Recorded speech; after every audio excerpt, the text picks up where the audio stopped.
Good afternoon, good morning, or good evening, and welcome to the Blurring the Lines podcast, episode number 141. I am your host. Your name? Oh no, my name is Adam Bell.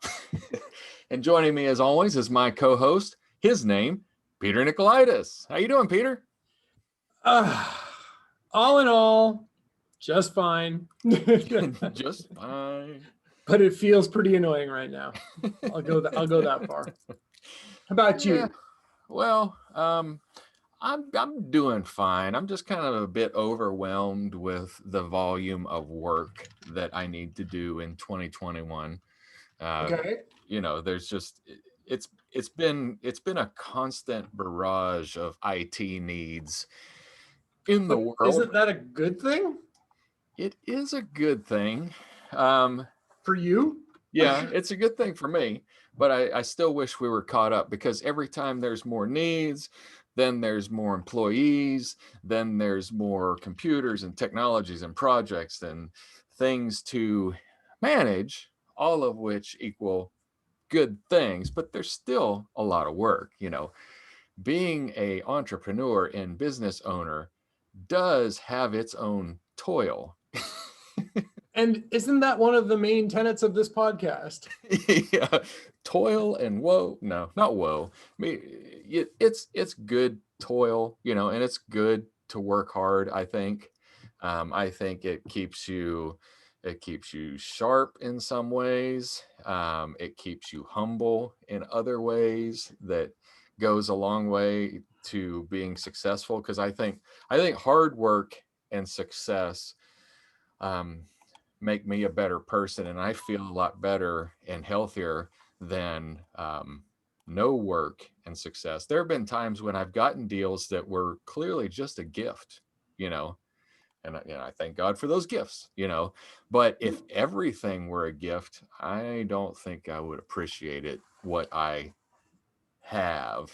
I think there are stories in which that's the moral, if I'm not mistaken.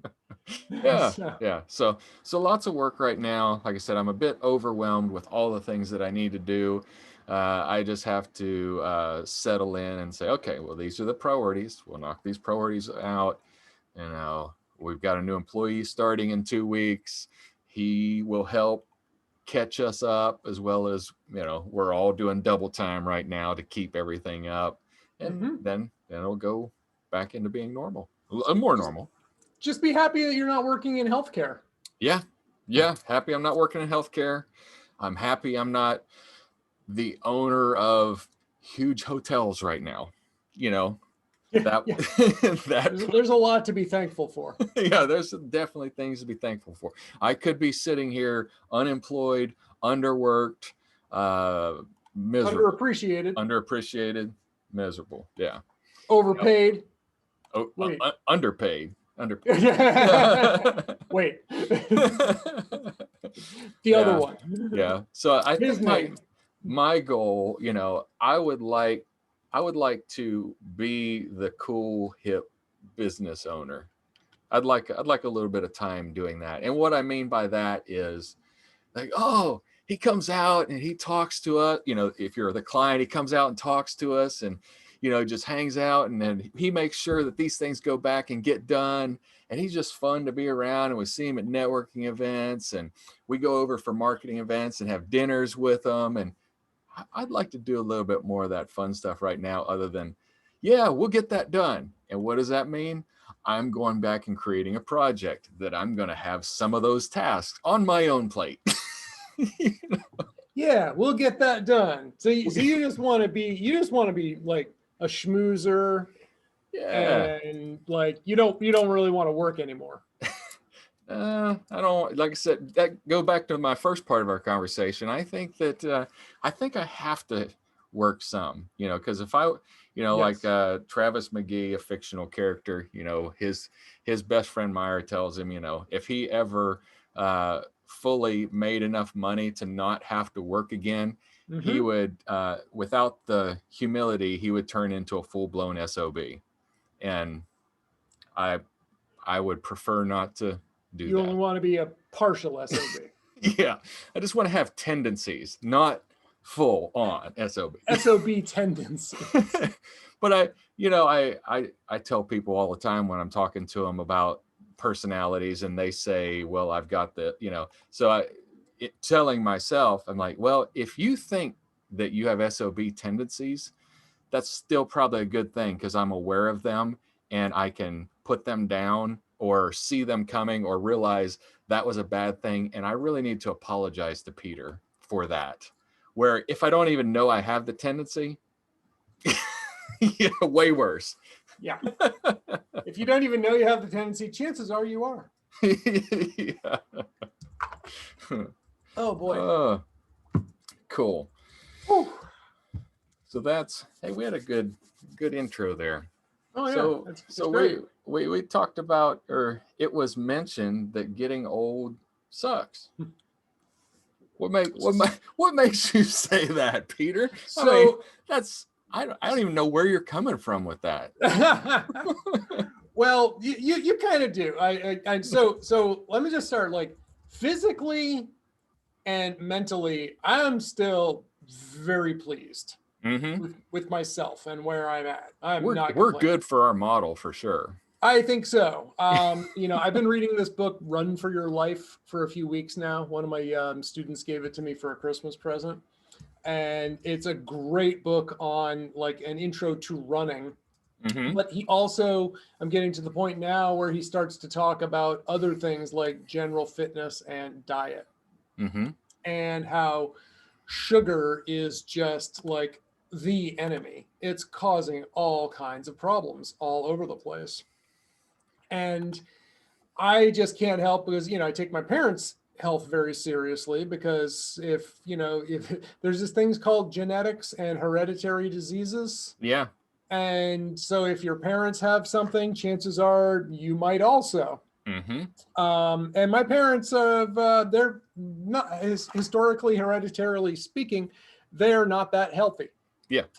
Right. So and it pains me like when I see what they eat on a regular basis, because I know that is both why they got where they're at, where they're at right now. And, it's not going to help dig them out of the hole that they're in. And that's painful, watching, watching your parents age. But like, it's like watching a car crash or a train wreck that is going to happen. And you're even like, okay, this is going to end badly. There will be tears. It's going to suck for everyone involved. And you can change this right now. And the response is, nah. And I remember it was Robin Robbins, I think, who first pointed out the book Change or Die. And most people, given a choice, like, if you make these changes, you have to make these changes or you will die. Most people prefer to die. Yeah. And we're not talking necessarily like, like move to a Tibetan monastery and, forsake everything you need, that you've come to. We're talking like minor changes. Moderation. And that's something where I just can't wrap my head around, So that's one thing. So again, it's one of the reasons that I don't think I'm a fitness nut, but if you ask most of my friends, I'm a fitness nut. So yeah, okay, fine. But on that, a similar note is trying to watch my father use technology. Oh, it hurts. It hurts so bad. And it's not just my dad. Like, I was on a call yesterday, on a conference call with a director in information technology at a hospital. And they were talking, two directors were talking, and one was talking about how he likes to email documents to his personal Gmail account so he can print them at home. Yeah, of course. And I say, never do that, right? There's no business need for you to email your Gmail. I was in a meeting with this same individual last year, less than a year ago, just only like 6 months ago, when we had this very same conversation. And I was like, never do that. There is a web portal. You can get your email in a web browser. don't forward company data to your personal. Ne'er the twain shall meet. So I brought that up, and in the same conversation, they were talking about doing online video conferencing. And this actually inspired me to do my first blog post on my personal blog for a little while. And, just like some basic things that you can do so that you don't come across like an idiot on conference calls. Uh-huh. Right? So, and I touched on those. Actually, here I'm telling you, I have nothing to talk about on our episode today, and I'm already domineering the show. So, yeah, would you be quiet? No. no, I don't wanna. I've got gripes, and but this one was actually a useful gripe. So I decided to tell folks, give you some suggestions. How not to look dumb in online meetings. And I know that's maybe not the clickbaitiest title I could have used. Mm-hmm. I could have said like these 5 weird tricks to come across smart, right? Number 1, know if your camera is on. I think it's. Is it on? It is. Okay. You should know that. I can't tell. I just see you. I mean, I don't know. Mute if you're not speaking. I love being in calls with like 20 people, and in the background you've got roof. That kind of thing going on. Yeah, constant. Use do not disturb, so you're not in the middle of a call and going off. If you're sharing your screen, only share the application that you want everyone else to see. Oh no. So that when someone else on the same meeting makes a comment about that bonehead just said blah, blah, blah, it doesn't pop up in the middle of your screen that you're presenting so that bonehead and everyone else can see it. Just a few little minor hints like that I gave. Well, so one of the things I said was, also use a good microphone, and a good microphone for audio calls often comes in the form of a smartphone. Yeah. Believe it or not, these devices, which originally were primarily designed to be audio communication devices, are actually pretty good at audio communications. Yes. And laptop microphones tend to be pretty horrible. Yes. So don't use your laptop mic, your built-in laptop microphone if you can avoid it. Unless, if you've got a premium thing that actually has a good one, great. Most people don't. If some people tell you, hey, we're having trouble hearing you, right? If it's one person, okay. If 2 people say it, then you are the problem and you need to fix it. Don't just like, oh, well, you'll figure it out. No. You'll figure out how to hear me. Yeah, no, they will not. They will not. And you're wasting everyone's time, right? Mm-hmm. So a few little tips like that.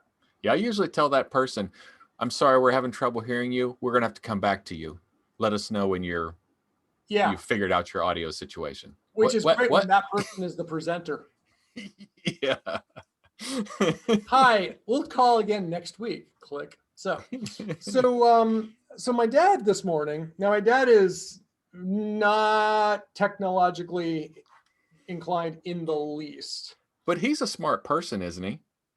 I mean, you'd say he's intelligent.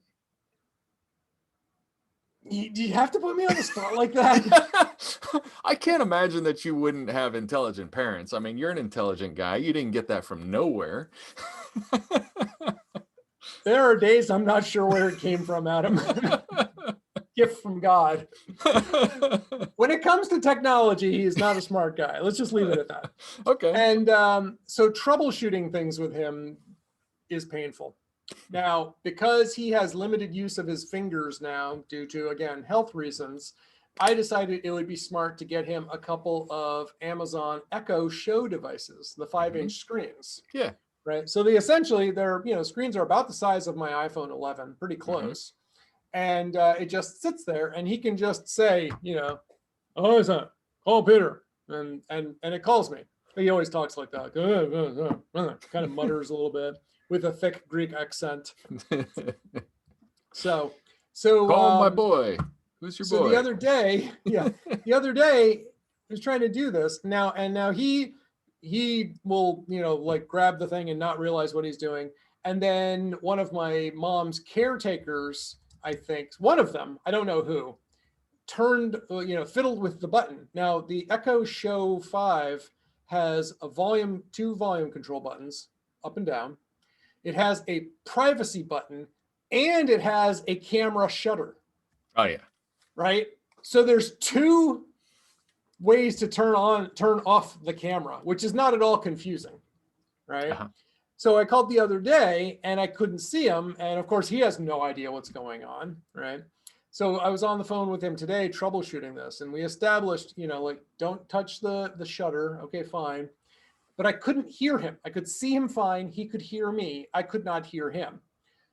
And it took several minutes to get him to be able to, I was like, you just touch me right on the nose on the screen. Just bump me on the nose, and that pulls up the touch screen controls. And again, several minutes later, we were able to determine that it was not muted, yet it was acting like it was muted. Huh? And I don't know what's going on, because that device was just acting completely muted. So that was weird. And, you're combining the fact that he doesn't know how to use this stuff.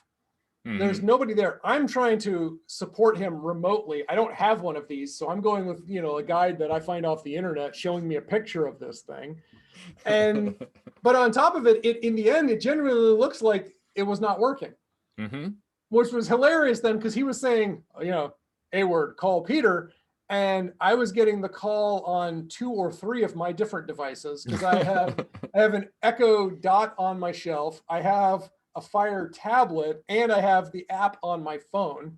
And so it was a very interesting morning. It was kind of hilarious. So, so technology sucks. But here's the funny thing. There was an article, and we talked about this, an article a few months back, showing that it's not that old people don't understand technology, it's that they don't care about it. They're just not interested in it. Yeah. And it's funny because you can tell my father was all over trying to find how to watch a soccer game on YouTube TV. Yeah. That he actually found, and he was able to get the audio version, because he's not yet, well, he is now, but as of this morning, he was not paying for the Sports Plus package. So he has no soccer on YouTube TV. But he made a good effort. He got into the app and he was able to look around and find, almost find what he was looking for. I'm like, okay. He was motivated. But when it comes to getting his 1099 forms to his accountant, I don't know how to do that. I was trying. I had a thing from Ameritrade, and I can't find the envelope. And I was like, okay, we can download it from the internet. That's fine. Okay, but I can't print, because the printer, as I told you, is on the old wireless settings, which I can't modify because reasons, which we can talk about later when we really want to geek out. But I said, we don't need to print the file. What are you going to do with it? Well, I'm going to send it to the accountant. I said, why do we not want to do that? Why do we not need to print? Think about it for a second. And then today, to my extreme pleasure, he says, we can email them. The skies opened up. There was a ray of sunshine. Angels were blaring trumpets. It was a breakthrough moment. Yeah. Yeah, you're right, though. There's all the, as my youngest daughter calls it, all the YAs. All the YAs? Yeah, the young adults. Yeah. Oh, YAs, right. YAs.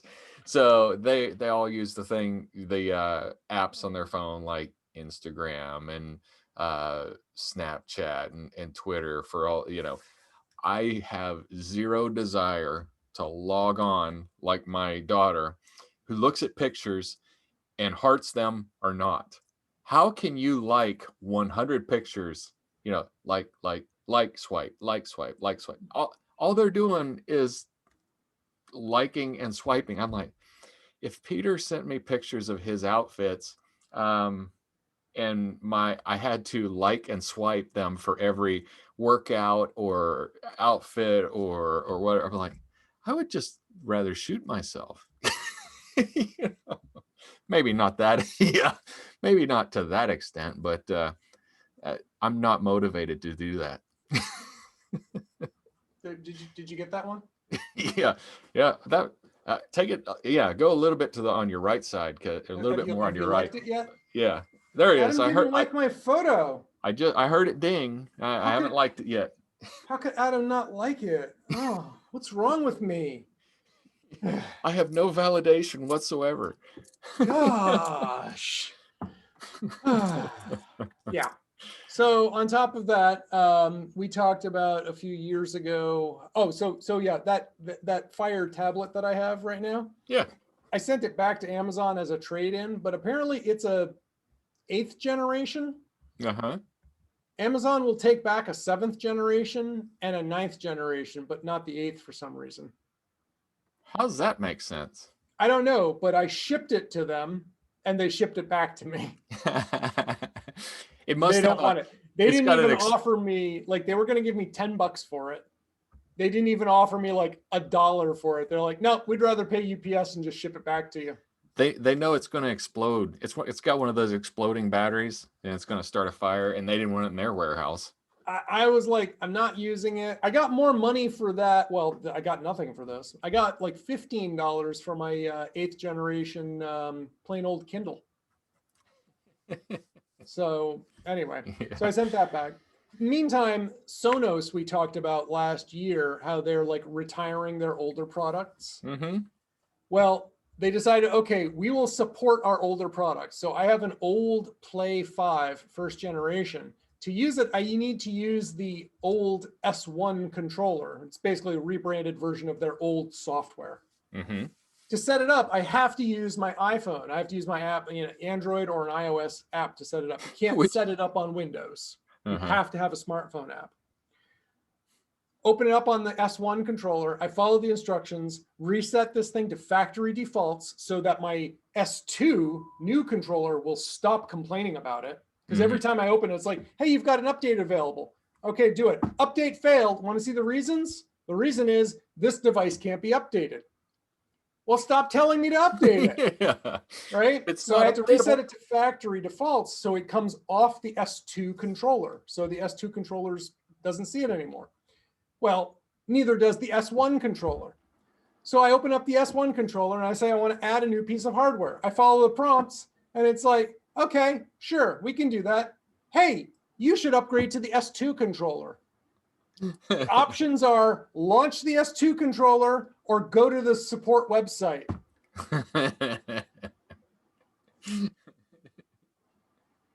Hate is a strong word, and I am feeling it right now. Okay, now I'm done. Yeah. Oh, so it goes. So I see on here you've got some elder fraud FBI. So I've got some elder fraud. So my wife's mother is, I don't understand. I consider her to be a smart woman, like, okay, but moronic when it comes to technology. A tech moron? A tech moron, which makes no sense. I don't know how an intelligent person, in all other aspects of their lives can't get technology and can't get fraud. Can't understand that somebody is scamming them. So they she's the one who got a call from Microsoft. She let them on their computer. She paid for it, took her credit card information, and they took monght. I need something stronger than water. Need something stronger than water. So we told her, hey, don't do that. We went through everything to square it away. A year later, the fraudulent caller called her back and said, we stole from you and we know that's wrong and we want to return the money, but we need your updated credit card number to return the money. So she gave him the credit card.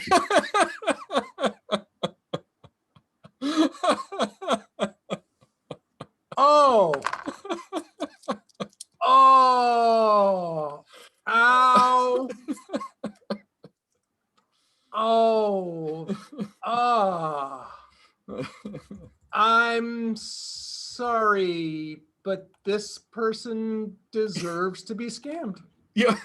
So she got an email because the second round of money from COVID relief fund money. Yes. So she got an email saying that her money was coming and that they Okay. needed more information to make sure that she got her check so that they could pay her.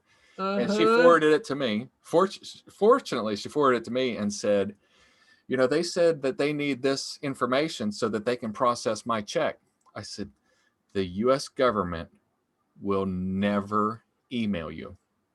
Never. The IRS will never email you telling you they have money for you. I thought so. Yeah. And I thought so after I gave them all my info. after I gave them all my info. And then it turns out the next day she actually got the actual check in the mail from the refund or whatever you want, the relief fund. And Uh-huh. she said, that's kind of funny that did come in the mail the next day. I said, it's completely coincidental. They will never email you for more information. Oh. Ow, They don't Adam, need it your social security. hurts. It hurts so bad. Oh. Oh, yep. So yeah, don't if it sounds too good to be true, blah blah blah, question everything, blah blah blah. And yeah, so it's kind of funny though. Like it really does. It falls into priorities, which incidentally is the topic of my research paper for my psychology class that I'm taking right now. Specifically workplace priorities. Yeah. So and how essentially like you want things. There's this Maslow's hierarchy of needs tells you that you want things. Food, shelter, love, yada yada, right? Eat, sleep, excrete. I got to all do those. I got to do all How those. do we get these, right? Well, we afford a lot of these. Hang on a second. I just got a very important message from my father. Finally, yes. Okay, good. Now I'm back to work now. How do we afford these? Well, we work. We go to work, and then we get to work. We have different priorities at work. So I imagine that at your job, you probably set a fair amount of the priorities for your staff, so they know what to do because you told them what to do, right? Right. But what would happen if all of your people just showed up for work and you didn't tell them what to do? For a little while, they would keep going on what they previously knew about my priorities, but eventually they would go to chaos. I mean, as far as like productivity, getting things done, it would right. devolve.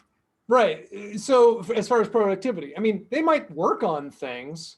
Yeah, but would they be the right things? Yeah, they might not be what I need them to be working on without guidance. People would start to work on pet projects, things that are fun, interesting, easy. Maybe as opposed to easier, things that, as opposed to things that you need to, this is important, right? There's that whole important, urgent, not important, not urgent. So there's a lot of different, things. So having your priorities it's important to know what they are. And so again, like, using the example of my dad, he's completely lost when it comes to the idea of how to get his 1099 forms. But when he wants to see a soccer game, he's all over learning out how to use the new technology. Right? So priorities.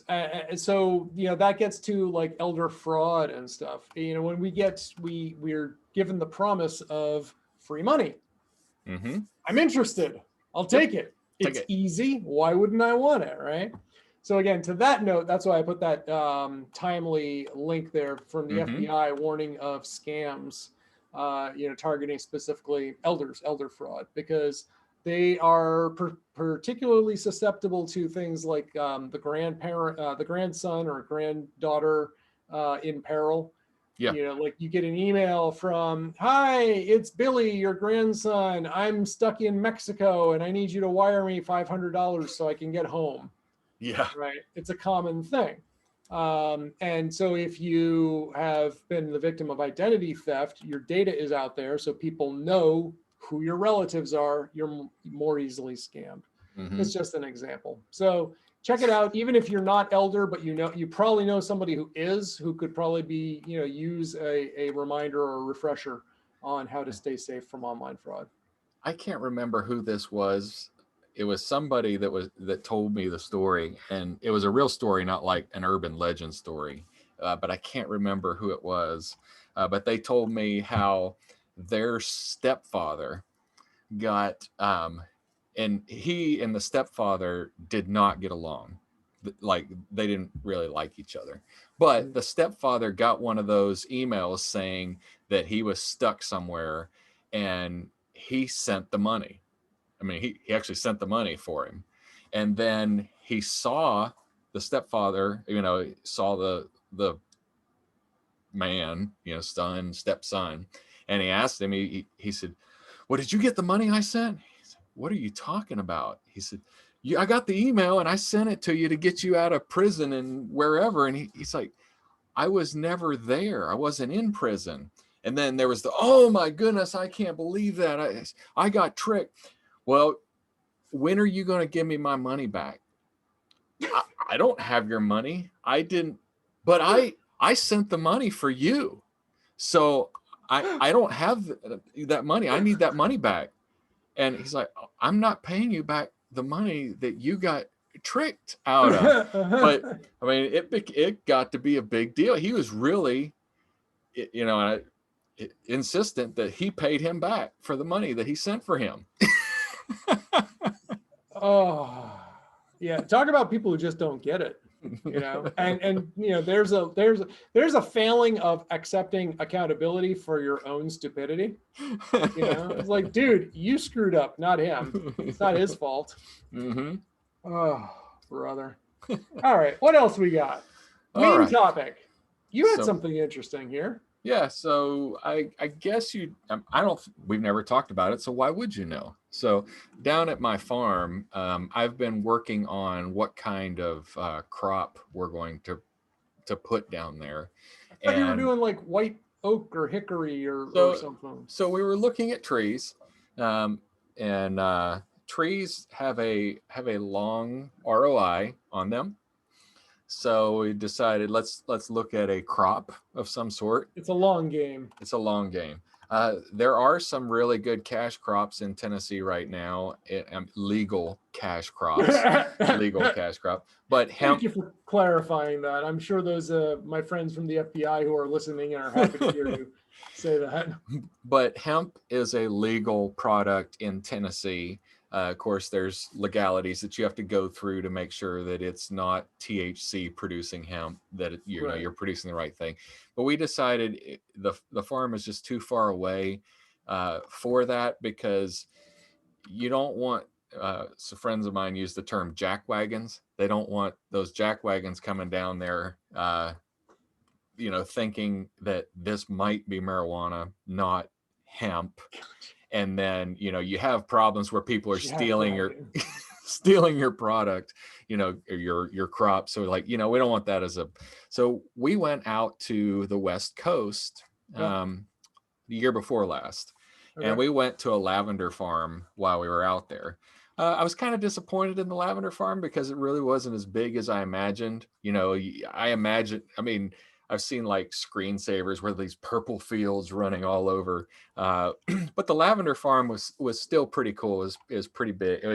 It wasn't as big as I was expecting, but it was still pretty big. And I was like, Is it more like a lavender patch? yeah, more like a lavender patch. I mean, Okay. a big lavender patch, like the Great Pumpkin patch, about like that. Gotcha. Yeah.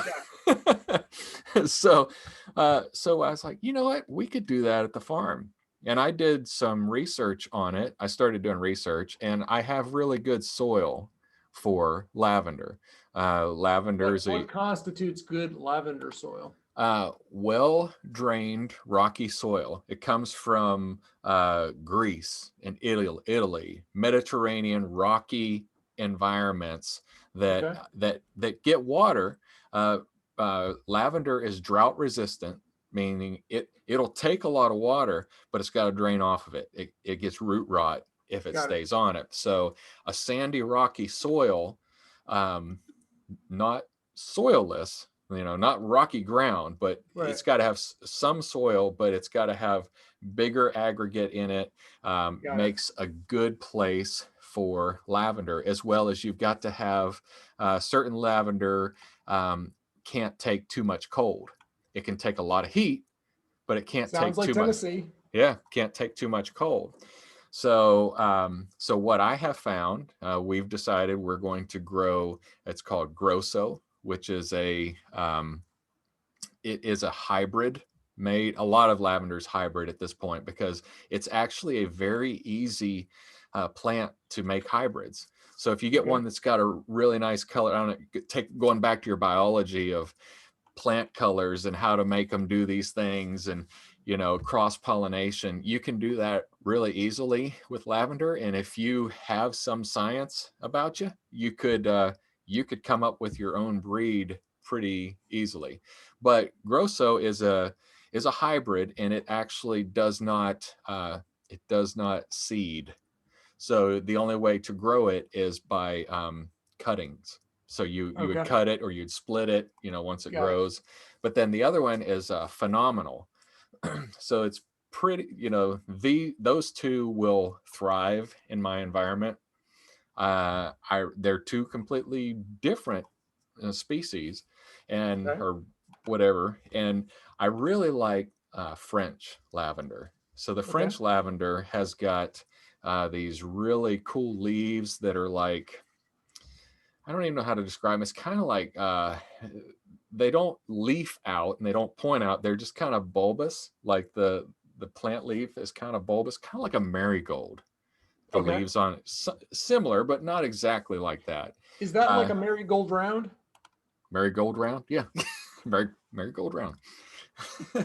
But the problem with the French lavender is it is on the border of the coldness level in Tennessee. We don't Mm-hmm. get very cold winters, but we might get a couple cold snaps, Mm-hmm. and the French lavender could possibly not survive. It would Got it. probably survive most years, Mm-hmm. but if you had a cold year, that was extra cold, you'd lose your entire crop, which you don't want to do. Yep. So I may grow some French where I'm just taking a chance on it. It may or Some may not French. survive, or I may put them in a greenhouse. But so that's what we're doing at the farm. We've got a name. Lavender farm. Yep. So it's going to be roaming Cool. roaming roan lavender farm. Roman Rome. Roaming roan. So we Roman live road. on yeah. So we live on Roan Creek, Roman road. and our Lavender creek farm. is constantly changing paths. Hence Roaming. the roaming roan. There you go. That's cool. Yeah. Well, I mean, that's neat. Yeah. I mean, growing things is kind of cool. It's one of the things I don't really have a lot of patience for. I'm pretty good at growing aloe plants here in my house. A you lot know, of those. one of the things that I like about computers and what fascinates me about computers is you can set it to do something, and it will do that task over and over again until you tell it to stop or it fails in one way or another. That's kind of like plants and things like that. If you build it right and you get it set, it will go and it will keep doing what it was going to do, until it stops or runs into an obstacle or something. Until So it's acted upon by an external force. hmm Yeah. so that's one of the that was one of the things that appealed to me as a tree farm. It's something that you do today. You come back 20 years and voila, you've got this great big tree. But that was It a only long and took 20 years. only took 20 years. Yeah. So, but that's kind of why we went with the lavender, so we could see that in a shorter term. I'm I don't know about how what we're going to do commercially with it, because Yeah. we're a commercial farm. It's not we're looking at agritainment, Agri- agritainment. Infotainment. Yeah, that's where you come out and Pet the goats. yeah, pet the goats, cut your own lavender. Ooh, ooh. You should have me down and I can teach goat yoga. Goat yoga. There you go. That, believe it or not, that's a thing. Yeah, I know. I've seen it. I don't know why it's a thing, but it's a thing. I don't know if you've noticed, but goats are dirty. And my mom used to have goats when I was a kid. I never liked goats when I was a kid. They always ran me out of wherever I had to go. You know, it's like, well, come on into the barn and you gotta I gotta get past the goats. Well, yeah. Be careful when you're crossing the fence because he'll butt you. I'm like, yeah, thanks. Stupid goats. Stupid goat. See, if I had known, like now, if I was to be approached by a goat that wanted to butt me, I would probably kick him in the chops. Yeah. When I was a kid, I didn't know any better though, so I was afraid of goats. Yeah. Well, I'd definitely smack him in the head. I mean, like, just not. It's not gonna. You can't break a goat unless you hit him with a car. I was gonna say you're not gonna hurt a goat by hitting him in the head. Yeah. Chances are you're gonna hurt yourself by hitting a goat in the head. Yeah, but the goat comes over, I'm just gonna pop him in the head and like on the bony part, not the eyeball. The bony part of the goat's head is referred to as the head. The head. Yeah. Yeah. Anywhere in that old noggin of his, I'm gonna tell him to go on now, get. But they'll eat anything, and they don't go outside to poop. No, they just poop wherever they are. Wherever they are. So if you're in a downward dog and there's a little baby goat on your back, boom. Hey, what? And that's why I have no desire whatsoever to go to goat yoga. Hot baby goat yoga. Yuck. Let's change topics, shall we? That's going to be your post-COVID first class together. So one thing that's kind of cool, kind of nifty that I had was apparently they've released the concept for the Tesla Model S 2021 refresh. Okay. So it's getting its first refresh for a few years now, which makes mine even more obsolete. Mm-hmm. Oh, well. It looks kind of cool on the outside. On the inside, I'm much happier with my car that I have right now. Yeah. They essentially have Model 3'd it. So they're putting the display off to, well, it's already off to the center, but it's horizontal as opposed to mine, which is vertical. Yeah. Apparently, unlike the Model 3, it will still have a heads-up display behind the steering wheel. Mm-hmm. That's cool. But the steering wheel, it looks like they left off part of it. They've changed it to like the Star Wars TIE like fighter a butterfly style. Yeah, they sliced off the top of it. And I'm like, oh okay, I guess this is a way to enforce to make sure that you always have your hands at 9 and 3. Yeah, because you don't have any other options. Yeah. No 10 and 2, no noon, no 1 10 o'clock. and 2, you're sort of like resting it over the ends of the So I'm really curious. Apparently that's in the Roadster now too, though. So it's not a brand new thing. Okay. Related to that, I'm also ticked off at Tesla again this week because this has got to be at least the 4th, maybe it's even the 5th time my steering wheel controls have stopped working. Mm-hmm. And it's a gradual thing. It starts off, it's like I can't play and pause music, and then I can't make phone calls, and then the horn stops working. The horn? The horn.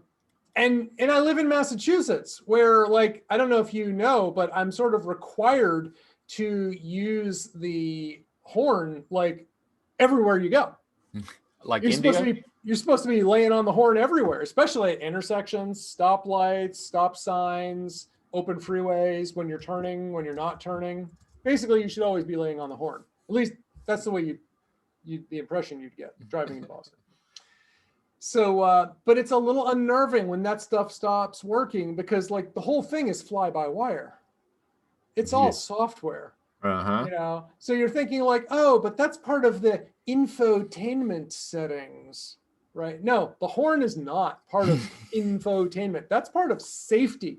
You know what else Yeah. is part of safety? Steering. Yeah. So when those things stop working, I tend to stop driving. Yeah.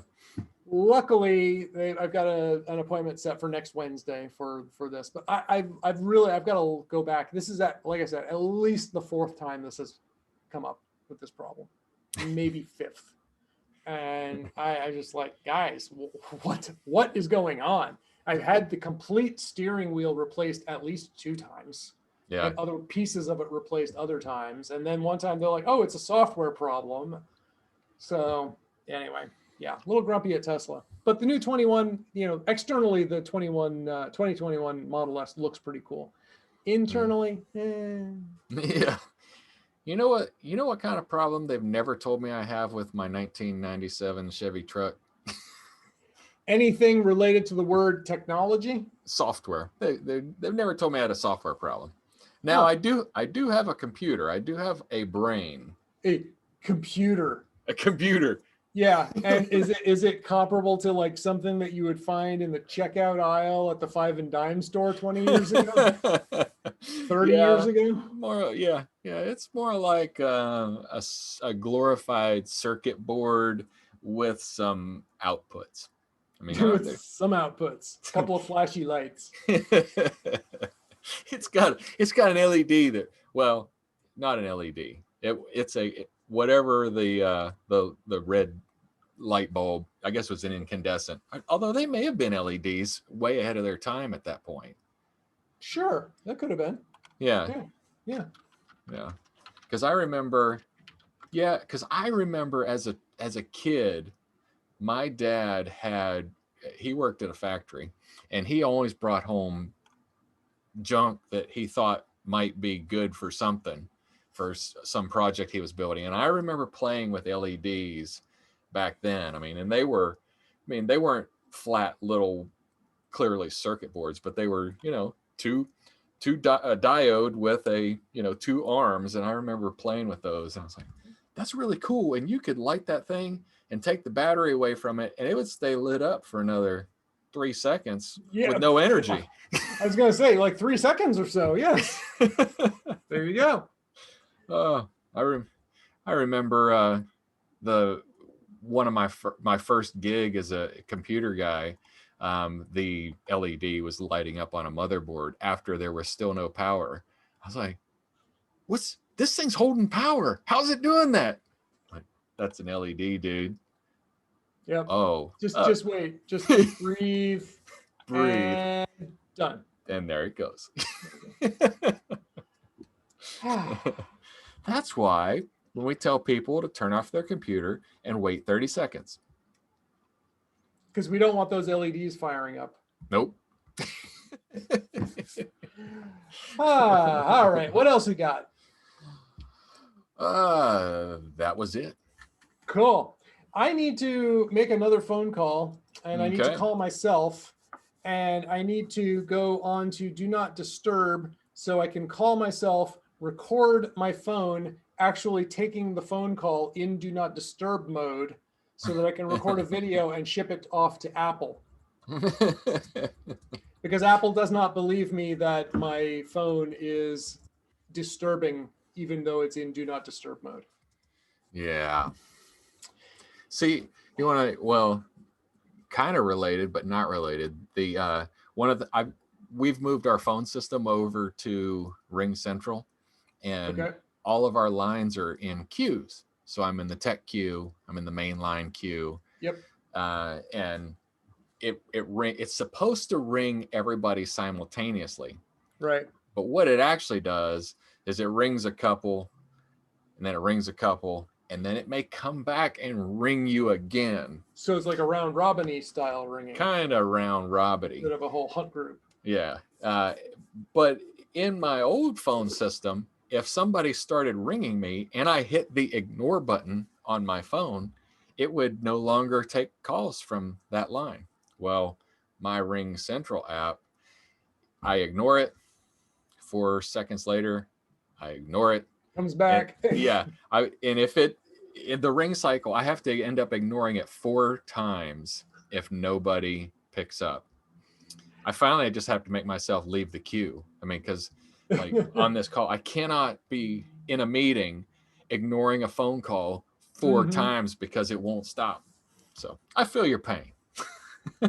For me, what was happening is I get phone calls from, and without exception, they're spam calls, robocallers, always while I'm teaching a yoga class. Mm-hmm. And I use my phone as my camera in my Zoom classes. So like I'm sitting there talking and all of a sudden, whole screen, like you've got a call. I'm like, and my people can't hear me. I'm like, wonderful. So I have to wait for several seconds, or I have to like stop what I'm doing, run up to it, interrupt, run back to it. It's like, this is stupid. Like, do not disturb should be a really simple thing to implement. Yeah. Yeah. Anyway, Cool. that's right. all I got.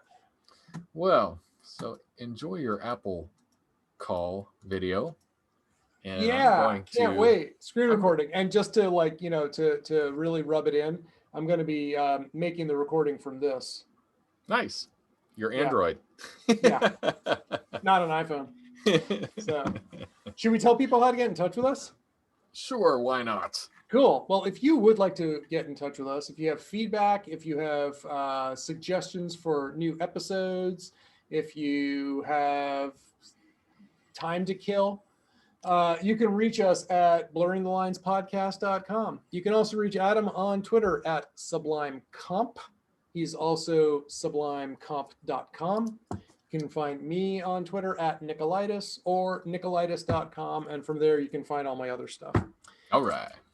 And on that note, I think it's time that we push the big red button. There you go. I didn't sound like a special person. Big red button!